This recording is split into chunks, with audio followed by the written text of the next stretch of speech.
Bien, bienvenidos a su video semanal.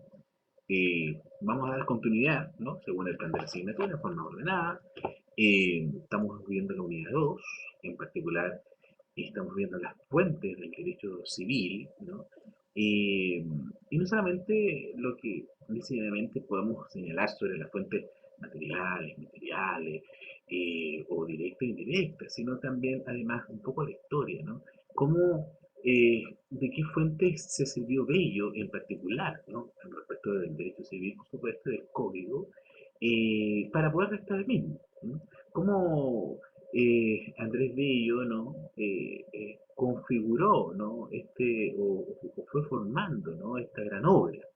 Ahora, por supuesto, tuvo dos grandes fuentes, ¿no? Una legislación positiva y además de otro carácter doctrinario, ¿no? Una fuente doctrinaria para poder ir formando esta gran obra. Bueno, la fuente de la legislación positiva, ¿no? Estamos hablando, por ejemplo, del derecho romano, el Código Civil francés, ciertas leyes, ¿no? españolas derivadas principalmente de las siete Bastidas y de la novísima recuperación y del fuero penal. Además de los códigos de Luisiana, Sardo, Austria, Prusia, de las dos Sicilias, de Cantón de Vaud, y holandés y bávaro, ¿no? Bueno, a las fuentes de la legislación positiva se unen otras doctrinales. Es decir, otros autores de distinta nacionalidad, por cierto. Podemos señalar al alemán, Savigny. ¿eh? Podemos también mencionar las de comentaristas franceses de su código civil, como Roulon, Dubord, Morlun, eh, algunos juristas también ingleses, ¿no? Muy poco, las de varios españoles, Gregorio López, Tapia, Molina, Gómez, Matienzo, Gutiérrez y muy especialmente Florencio García Goyena. Sus concordancias y comentarios del Código Civil Español publicado en 1852 fueron en muchas materias más seguidos de lo que generalmente se cree, ¿no? Respecto al libro de las obligaciones, por ejemplo, y contrato, el autor fue un gran jurista francés, anterior al Código Civil, pero considerado su padre espiritual, Roberto José Potier, ¿no? Más conocido como simplemente Potier. Eh, Roberto José, ¿no? Bueno, su vida nació en 1699, falleció en 1672. Eh, pero fue el principal modelo de nuestro Código Civil, no cabe duda, cabe decir de paso, es el Código francés de 1804. Evidentemente, Andrés Bello lo que hizo fue adecuar, ¿no? a la realidad chilena de la época, por supuesto, ¿no? Y eso se manifestó, por ejemplo, Andrés Bello siempre estuvo a favor de la libertad testamentaria, ¿no? Como en Inglaterra, ¿no? O sea, una plena autonomía, ¿no? Pero vio la realidad chilena en el sentido de que en esa época, ¿no? La expectativa de vida en 1852, estamos hablando, en Chile eran 50 años, 60 años. Entonces quedaban niños muy pequeños, entonces por eso que se creó estas asignaciones forzosas, hoy por hoy también, ¿no? Lo que se conocen como legítimas, mejora y alimentos que se den por ley, se crearon estas asignaciones forzosas y estos herederos de carácter forzoso. No sé si hoy podríamos justificarlo por la expectativa de vida que existe. Pero bueno, la estructura del Código Civil está compuesta de 2.524 artículos más un artículo final. Y esta es una pregunta de prueba, digamos, ¿no? Ahora, está compuesto del mensaje, un título preliminar, de 4 libros y un título final. Cada libro tiene títulos en muchos de estos párrafos, digamos, ¿no? Por último, el Código Civil se distribuye con los artículos que ya te mencioné. El título preliminar, ¿no? Después del mensaje del código, habla sobre todo lo que tiene que ver con lo relativo a la ley. Esto es concepto, conjugación, obligatoriedad, efectos del tiempo, el espacio, la grabación, la interpretación. Y además ciertas definiciones de varias palabras de uso frecuente. Eh, Consigna nociones y definiciones que se refieren igualmente a todas las ramas del derecho, al derecho minero, incluso derecho penal, etc. Se ha colocado también a este código de carácter bastante general, y porque fue uno de los primeros que se dictó, por cierto. Eh, También en su artículo 14 a 18 se hablan normas, incluso de normas de derecho internacional privado. El libro primero se llama De las personas. Habla de las personas naturales en cuanto a su nacionalidad, domicilio, el principio y fin de su existencia, el matrimonio, diferentes categorías de hijos, ¿no? Lo que nosotros sabemos que hoy por hoy ya todos tienen calidad de hijos, ¿cierto? Las pruebas de estado civil, la emancipación, la tutela, la curatela, las personas jurídicas, etcétera. Mucho contenido que dice relación con las personas.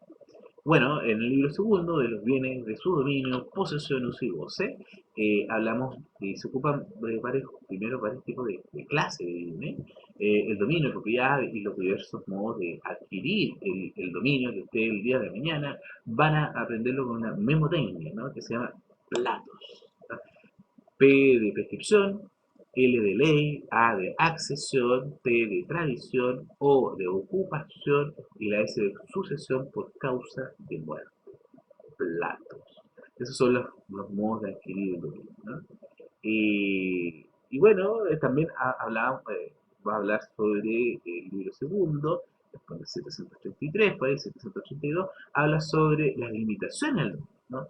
Y ahí nos habla un poquito de la propiedad fiduciaria, uso, habitación, derecho de usufructo, servidumbres pasivas, por supuesto, eh, y también, además, todo lo que tiene que ver con la protección al dominio, como lo que se llama la acción reivindicatoria y las acciones posesorias que vienen a amparar este hecho conocido como posesión para nuestro derecho civil a la luz del artículo 700. Eso más o menos en el libro segundo. En el libro tercero se denomina de la sucesión por causa de muerte de la donación entre individuos. Trata de la sucesión intestada, o sea, todo lo que tiene que ver con la herencia, ¿no? Tanto sucesión testada como intestada. Todo lo que tiene que ver con los ejecutores testamentarios, ¿no? O sea, aquellas personas llamadas a cumplir las disposiciones testamentarias conocidas como albaceas. ¿Ah? Esos son los famosos ejecutores testamentarios, ¿no? Bueno, habla también de la partición, ¿no? De la famosa reparto de bienes del difunto, del pago de las deudas hereditarias, de los testamentarios, de donaciones entre. Bueno, también el libro cuarto de la obligación en general y de los contratos habla de diferentes clases de obligaciones. Eh, También de los modos como se extinguen dichas obligaciones, como por ejemplo el pago efectivo, la innovación, la remisión, etcétera. También van a aprender ahí otra memotecnia el día de mañana, eh, que se les voy a enseñar de forma inmediata, ¿no? Eh, a ver, cuando ustedes están dentro de un proceso de aprendizaje, donde hay mucha materia que aprender, como en nuestra carrera, ¿no? Es importante buscar tu forma de aprendizaje y que te permita, por supuesto, ir entendiendo e ir recordando cada una de las cosas que son relevantes y que se van estructurando en esa famosa columna vertebral del aprendizaje. Para aquello es necesario tener estas famosas mnemotecnias, ¿no? Como por ejemplo el tren político, ¿no? Eh, yo lo he utilizado así porque, bueno, con los partidos políticos que conforman. Por ejemplo, tenemos la palabra tren, ¿cierto? Tal cual, tren, y en el tren va el PC, el Partido Comunista, el PS, el Partido Socialista, y el DC, Democracia Cristiana. Bueno, y acá es importante eh, entender que cada una de estas letras obedecen a la forma de distinguir la obligación. Es así que la palabra tren, ¿no? La T es de transacción, la R es de remisión, la E del evento de la condición resolutoria, la N de novación. Por su parte, los partidos políticos, el PC, eh, la P, prescripción, la C de confusión, ¿no? Eh, Después viene el Partido Socialista, la otra P como una de prescripción, y la otra la P de la pérdida de la cosa que se debe, la S de solutio o pago, que es lo mismo, son sinónimos, PS, solutio, ¿no? Y la otra es pérdida de la cosa que se debe, motivo. Y finalmente la democracia cristiana, o el DC, declaración de nulidad, y la otra C, como uno era confusión, esta compensación, así se llama, compensación. Entonces, ahí si luego tú buscas en el Código Civil la forma de distinguir las obligaciones, vas a ir viendo, ¿no? Y están las 10 formas de distinguir la obligación. Pero claro, con un ejercicio de 5 minutos, te vas a ir acordando primero por los nombres, pues después vamos con los conceptos, qué significa, pero eso más adelante. Solamente comentarte que yo te voy a preguntar de que cómo está compuesto o cuál es la estructura del Código Civil, y que me bastaría que que tú me dijeras solo que tratan sobre los diferentes tipos de obligaciones y la forma de distinguir la obligación, ¿no? Y que me menciones dos o tres, pero no estas 10, por cierto, o sea, esta enseñanza es para los futuros, ¿no? Para que te quedes tranquilo, ¿no? No que tengas que estudiarte todo. Solamente me interesa que tú tengas el mapa, la estructura, por cierto. Bueno, también, aparte de la forma de extinguir obligaciones, habla sobre su prueba, ¿no? A quién incumbe probar, ¿no? Su extinción o su nacimiento, y quien, por supuesto, ustedes más adelante van a aprender quién alega dicha obligación, su extinción o su nacimiento, por supuesto. También eh, tenemos, aparte en el libro parte de cómo se prueban las obligaciones, tenemos todo lo que tiene que ver con las convenciones matrimoniales, ¿no? Todo lo que tiene que ver con los regímenes patrimoniales, a mí me gusta más decir regímenes matrimoniales, como lo que comprende la sociedad conyugal, el régimen de participación en los gananciales. También tenemos diferentes tipos de contratos, como la compraventa, el arrendamiento, la sociedad, y cómo debe interpretarse dichos contratos, y también todo lo que tiene que ver con los cuasi contratos, los delitos, cuasi delitos civiles, ¿no? De la fianza, por supuesto, de la prenda, todo lo que tiene que ver con los contratos de garantía, la hipoteca, ¿no? También está la anticresis, la transacción, la prelación de créditos y de la prescripción. Finalmente, está, después de este libro cuarto, está este libro título final, de donde habla sobre la observancia de este código. ¿Qué es lo importante acá? ¿Qué es lo importante acá? En cuanto a la observancia del código. Nosotros sabemos que en Chile existían, antes de la dictación del Código Civil, leyes sectoriales. Esto quiere decir diferentes leyes que a veces regulaban la misma materia. Entonces, una ley decía A, otra ley decía B, y por lo tanto eran contradictorios. Y como eran contradictorios, lo que pasaba, ¿no? Es que se hacía una masa confusa de elementos incoherentes, que se hizo necesario refundir todas esas leyes, y crear esta gran obra, ¿no? Lo que se denomina como derogación orgánica, ¿ya? No es que una ley expresamente diga que va a derogar la anterior, ya sea de forma total o parcial. No es que una ley contiene disposiciones contrarias, pueden ser disposiciones totalmente conciliables. Pero ¿qué se hizo? Se refundió todo esto y se creó este tipo de erosión orgánica en cuanto a todas las otras disposiciones que regulaban esta materia, quedando por tanto solamente el Código Civil. Ahora, ciertas características importantes mencionar sobre este Código Civil chileno, o como suele llamársele, ¿no? El Código de Bello, tiene un carácter eminentemente práctico, ¿no? Ajeno a la formulación de normas de carácter abstracto, que por ejemplo cae el Código alemán, ¿no? De 1900. También se caracteriza por la claridad del lenguaje, ¿no? Y no usar términos tan técnicos sin antes poder definirlo y conceptualizarlo, por cierto. Hay un ámbito de aplicación, el Código Civil y las leyes que lo van complementando, se van aplicando como todas las normas del Código Civil en las relaciones ordinarias, ¿no? De los seres, de las personas, ¿no? Como por ejemplo el matrimonio, sus relaciones entre padre e hijo, las que se suscitan del motivo del goce, intercambio de los bienes, para poder satisfacer, por tanto, todo lo que tiene que ver con las necesidades del hombre. Nosotros sabemos que tenemos necesidades y tenemos bienes, ¿no? Los bienes no, son finitos, o sea, no son infinitos, son finitos, o sea, se van a acabar, ¿no? Las necesidades son infinitas. ¿Cómo conciliar ambas cosas? Bueno, ahí lo van a aprender en el derecho económico. Bueno, también tenemos otros, y nos toca, según, después de haber hablado en general, cómo fue estructurando nuestro Código Civil en cuanto a su fuente, tenemos que hablar sobre los principios que inspiraron el Código Civil. Uno de los principios que inspiraron principales en el Código Civil chileno fue la libre circulación de la riqueza, de los bienes, ¿no?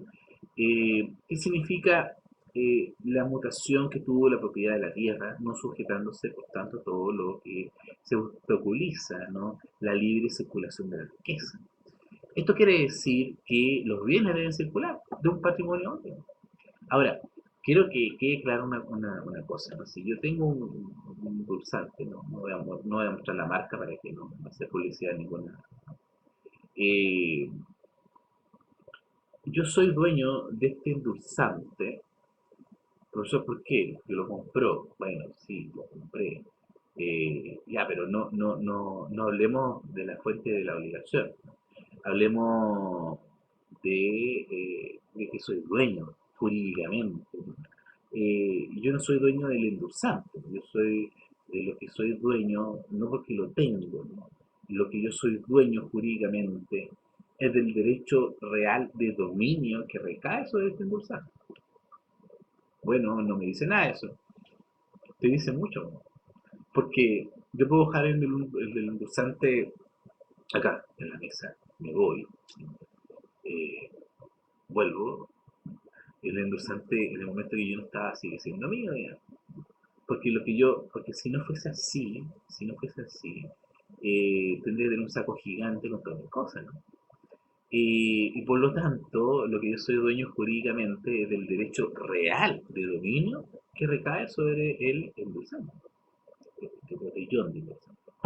Entonces, bueno, y eso es lo que me faculta, si quiero, lo voto, si quiero lo abandono, si quiero lo dono, si quiero si quiero lo puedo eh, vender, alguien me quiere comprar, me uso. Entonces, el derecho real de dominio es lo que nosotros somos dueños, ¿sí? Por lo tanto, tú no eres dueño de tu auto, tú eres dueño del derecho real de dominio sobre tu auto, lo que te faculta para usar y disponer de forma arbitraria, no siendo contra ley o derecho ajeno, ¿no? Que son las grandes limitantes del dominio, por cierto, la ley y el derecho ajeno, primero, ¿no? Entonces, cuando tú vas entendiendo esto en el mundo jurídico, ¿no? Es mucho más entretenido, ¿no? Y razonando respecto a estas cosas, que son importantes, por cierto. Entonces, la libre circulación de los bienes, volviendo al tema inicial, que habíamos quedado sobre los principios generales, eh, o principios fundamentales, mejor dicho, que inspiraron al Código Civil, ¿no? Es importante, porque después vamos a mencionar los principios generales del derecho, pero acá estamos viendo los principios fundamentales que inspiraron al Código Civil.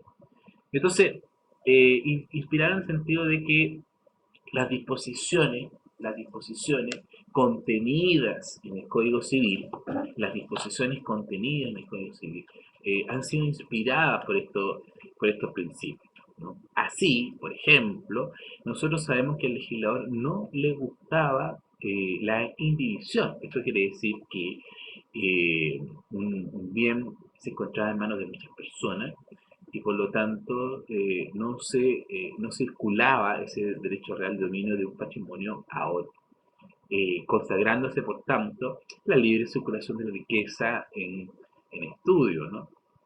El artículo 1317 dice que las partes en división siempre podrán pedir la partición.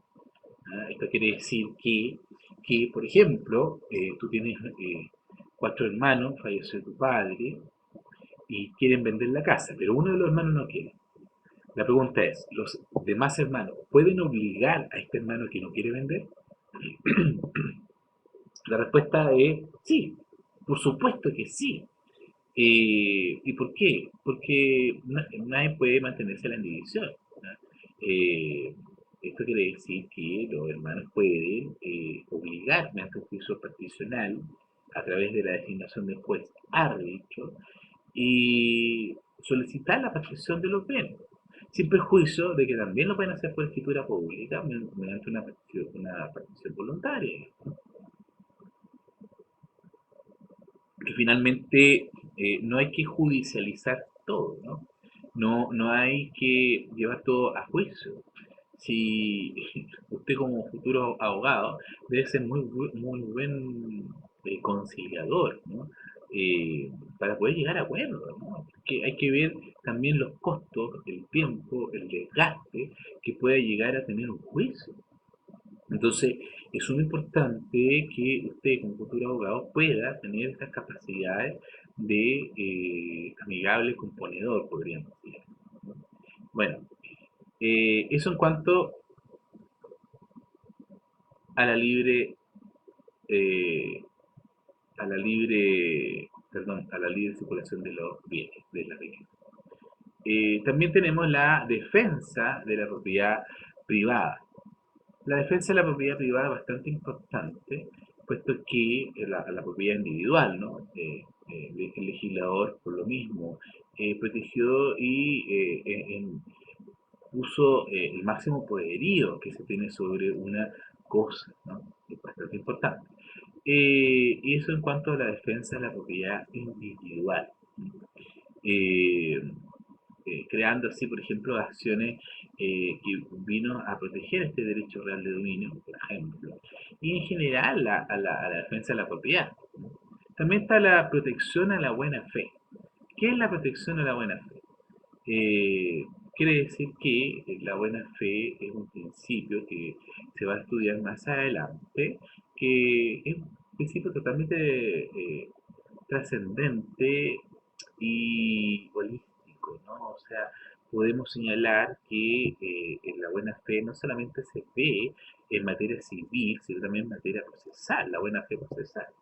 La buena fe en materia civil lo podemos ver en dos grandes ámbitos, ¿no? En derecho procesorio, lo que se conoce como buena fe subjetiva, que es la conciencia de haber adquirido el dominio de la cosa por medio legítimo, exento de fraude o de cualquier otro vicio. Y también encontramos la buena fe objetiva del derecho contractual, que la palabra clave ahí es ejecutar. O sea, quiere decir que es actuar de buena fe, no ya estar, como es la buena fe subjetiva del derecho procesorio, sino este es ejecutar. Que, que quiere decir que todo eh, en la ejecución del contrato no solamente va a ser obligatorio las cláusulas que se hayan estipulado por parte de los sujetos contratantes, sino que además van a ser obligatorios todos aquellos elementos que por la ley, la costumbre o elementos de la naturaleza se entienda pertenecer. Esto es, por ejemplo, que en un contrato de compra-venta, las obligaciones del vendedor se reducen a dos: entregar la cosa, hacer la tradición y sanear la cosa vendida. Entonces, esta obligación no es necesario estipularla en una cláusula, es de la naturaleza. Por ser un contrato de compra-venta se entiende pertenecer. Es un elemento natural. Entonces, imagínate que la moto que te vendieron, ¿no? Esa moto sale mala por un vicio oculto, un vicio reditorio, y por lo tanto, evidentemente, el vendedor debe sanear eso, ¿no? Te debe por lo menos bajar el precio de la moto. Si ya te la vendió a 2 millones, te la tiene que vender a 800. Es que si tú hubieras salido del vicio, no hubieras contratado, no hubieras comprado la moto. Eh, o tú puedes solicitar la rescisión del contrato por este vicio oculto, anular el contrato y que te devuelvan el dinero, por supuesto. Eh, entonces, bueno, estas obligaciones no hay que estipular. Entonces, imagínate que el vendedor te dice, ah, no, pues si no está en el contrato, no está dentro de las cláusulas contractuales. Entonces tú le vas a decir, bueno, no importa. Y no importa, puesto que es un elemento de la naturaleza, la obligación del vendedor en el sentido de poder sanear la cosa vendida. Por lo tanto, se tiene que responder. ¿Por qué? Porque a la luz del artículo 1546 del Código Civil, los contratos se deben, es una norma imperativa, deben ejecutarse. La palabra ejecutarse me detengo un poco acá para que se vaya entendiendo, ¿no? Ejecutarse significa no un solo acto, ¿no? No hablamos de celebrar un contrato, hablamos de ejecutar. Y cuando nosotros hablamos de la palabra ejecutar, significa de todas las fases contractuales, tanto la fase de tratativas previas, precontractual, todo lo que tiene que ver con la celebración misma y todo lo que tiene que ver a posteriori, o sea, todo lo que ustedes deben conocer como postventa, por ejemplo. O sea, hay una obligación y la buena fe no solamente se debe celebrar en el momento de la contratación, sino que además todo lo que tiene que ver con las fases contractuales, las etapas contractuales. Y no es como cerrar los ojos y contratar algo, no es cerrar los ojos y comprar algo. Todo tiene todo un proceso, tanto en el intelecto, tanto en la vida económica de una persona, tanto en el proceso cognitivo, en donde un sujeto puede adquirir un servicio o un bien en donde previamente hay unas tratativas previas. O sea, yo no voy a comprar un departamento, me gusta y ya lo compartir, no. Uno dice, mira, esta es la ubicación, está todo bien, conversa, ve el departamento, ve la tasa, ve los beneficios, los pros, los contras. Entonces, hay todas unas tratativas previas, por cierto. También los créditos hipotecarios, ¿no? Uno va, conversa con el ejecutivo, compara, ve los beneficios, etcétera. ¿Ya? Bueno, eh, eso en cuanto a la protección a la buena fe. ¿Ya? Eh, el reconocimiento a la autonomía de la voluntad. ¿Cómo no va a ser importante la autonomía de la voluntad? El principio de la autonomía de la voluntad. La voluntad. Si el sujeto no tuviese voluntad, no sería un sujeto de derecho. ¿No? Sería un incapaz, ¿no? En el mundo del derecho, o sea, tiene que haber una voluntad, esa debe haber una autonomía de la voluntad. ¿No? Puede haber, y bueno, puede haber una voluntad, puede ser, sí, pero esa voluntad puede estar viciada, porque está emanada de una persona que es incapaz del mundo del derecho. ¿No? Un niño de 3 años no puede litigar, por ejemplo. ¿No? Tiene voluntad, no me cabe duda que tenga voluntad, pero esa voluntad no le sirve para poder ejecutar. Entonces, no solamente el tema de la voluntad se va desenvolviendo desde el punto de vista de un principio de los particulares respecto a las normas de orden público, de buenas costumbres, pueden celebrar libremente los contratos que actos jurídicos y terminar todo con arreglo a su voluntad, o sea, siempre y cuando puedan actuar dentro del mundo jurídico. ¿No? Ahora, la autonomía de la voluntad, las grandes limitantes son eh, la ley, la moral y las buenas costumbres. Concepto este último, por cierto, que va evolucionando dependiendo de la contextualidad social de la época. El principio de la autonomía de la voluntad, o sea, esto tiene que relación también con la famosa libertad. O sea, la libertad es tan importante para algunos autores que más importante que la vida. O sea, la persona que no tiene libertad no tiene vida. Eh, es tan importante, me acuerdo de una película, ¿no? Corazón Valiente, ¿no?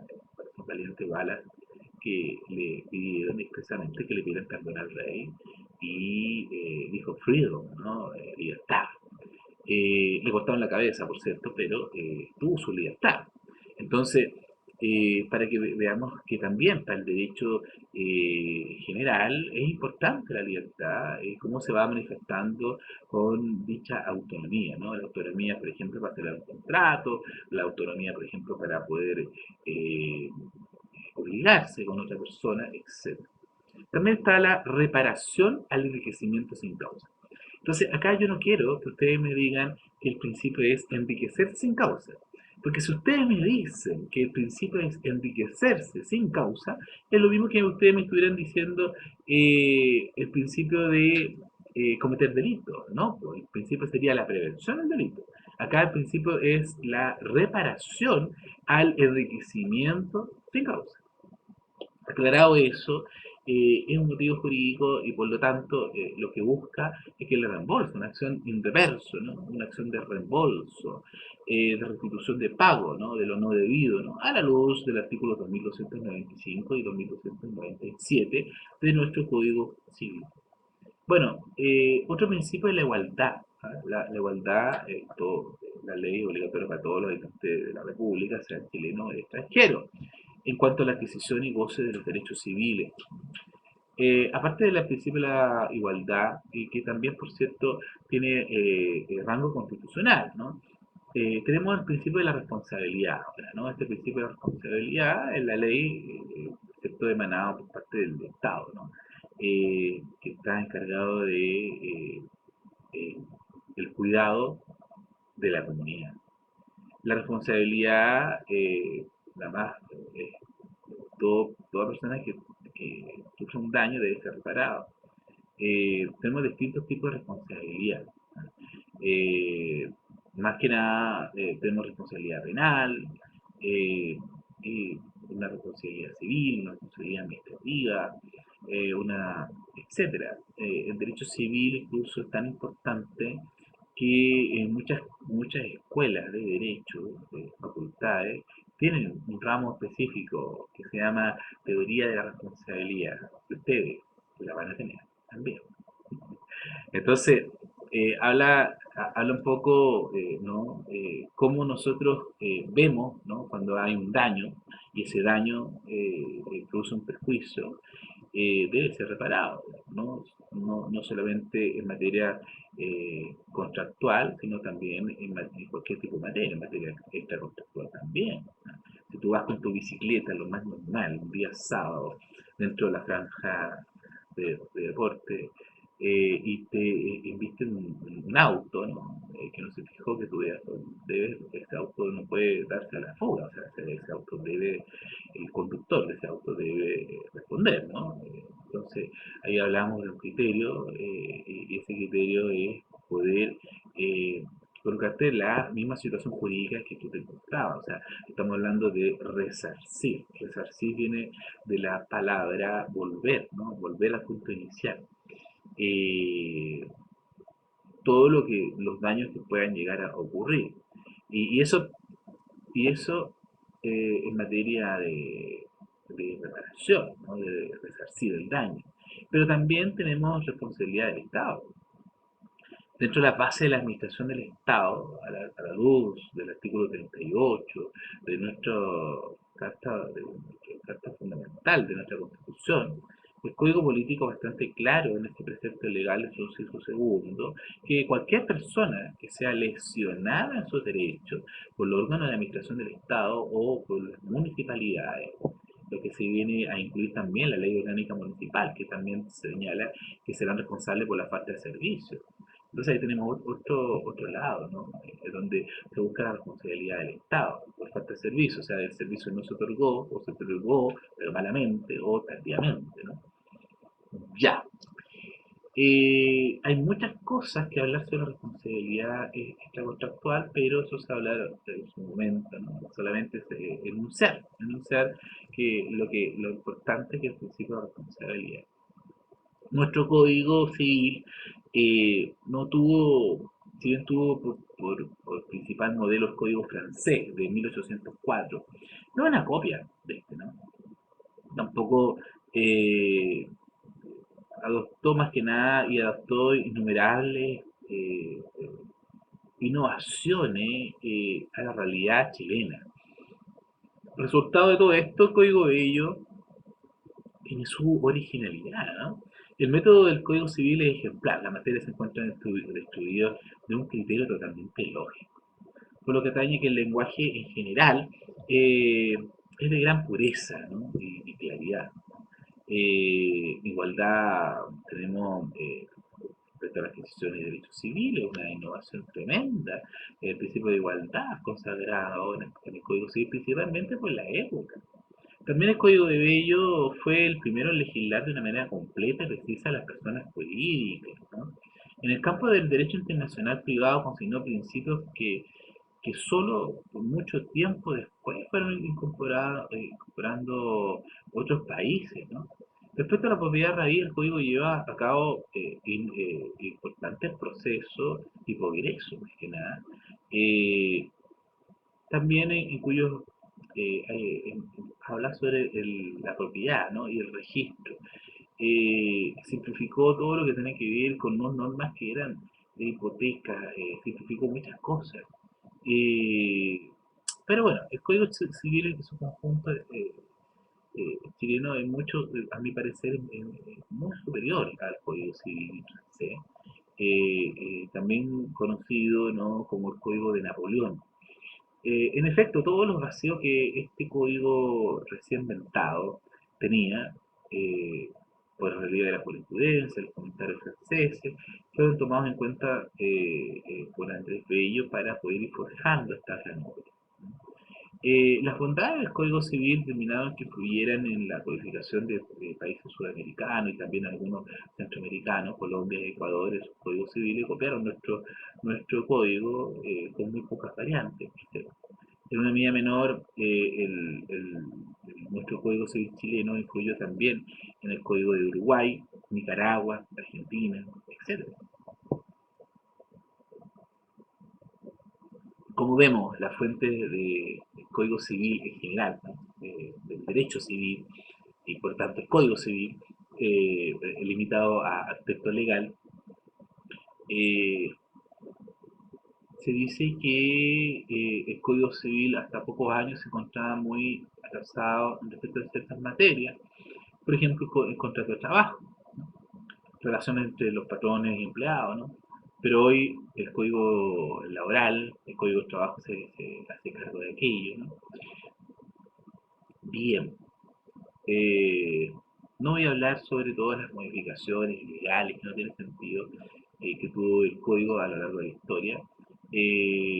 Tampoco voy a hablar sobre los códigos civiles extranjeros, porque pienso que es demasiado. Vámonos directamente a las fuentes del derecho, que es lo que no importa según el plan de la asignatura. En general, por fuente que uno dice, bueno, ¿qué es la fuente, no? La fuente, que no es la fuente de agua, ¿no? Eh, la fuente, aunque uno podría decir que sí, ¿no?, por lo que va emanando, ¿no?, el agua que emana de la fuente y que permite a veces inspirar o a veces aprender y pensar, razonar, ¿no? Puede ser, no sé, muy filosófico, digamos.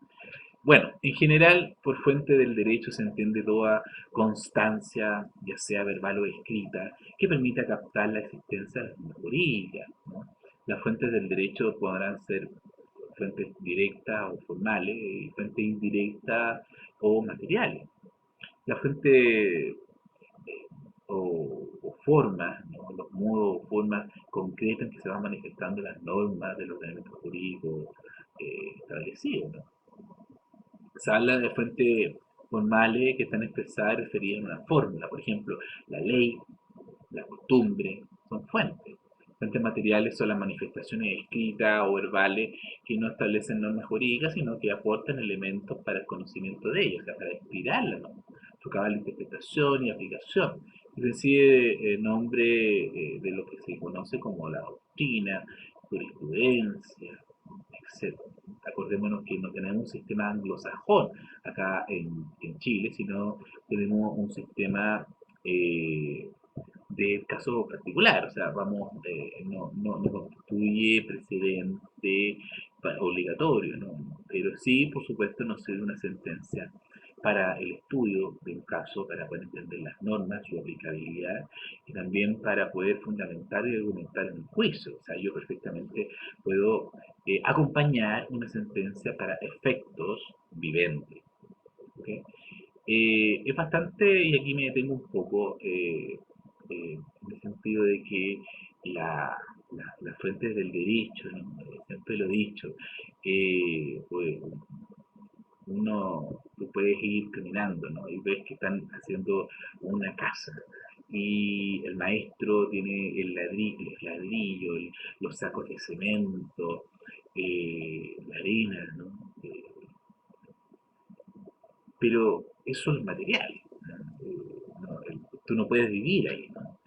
Arriba del ladrillo, ¿no? Arriba de la arena, puedes jugar, sí, claro, puedes jugar con tu gato, ¿no? Pero no puedes vivir ahí. Eso es la fuente material. La fuente formal sería la casa construida. Tú ya puedes habitar en esa casa directamente. Entonces, lo mismo pasa con todo lo que tiene que ver con las fuentes materiales. Las fuentes materiales, si bien es cierto, pueden inspirar a crear esa casa o crear esa norma jurídica, pero no puedes recurrir directamente, a diferencia del Código Civil, que sí puedes recurrir directamente. Lo puedes abrir, lo puedes leer, lo puedes... Entonces, es una fuente directa, es una fuente formal ya, ¿no? Lo otro, todo lo que tiene que ver con la doctrina, todo lo que inspiran al legislador que es la norma, son las fuentes materiales, ¿no?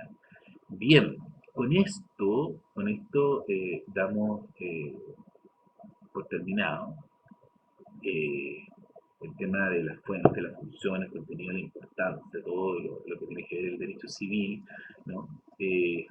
Y vamos a dejar como título dentro de la unidad 2, dentro del tema número 7, dentro de los contenidos normativos del ordenamiento jurídico, las bases y más que nada los principios generales del derecho civil. Ahí nos hablaremos sobre el principio de la buena fe, no específicamente los grandes principios según Carlos Ducci, que nos habla de la responsabilidad, de la buena fe, de la reparación, al enriquecimiento sin causa y de la autonomía de la voluntad. Espero que tengan muy buena jornada y nos estaremos viendo en la sesión sincrónica. Muy buenas tardes. Hasta luego.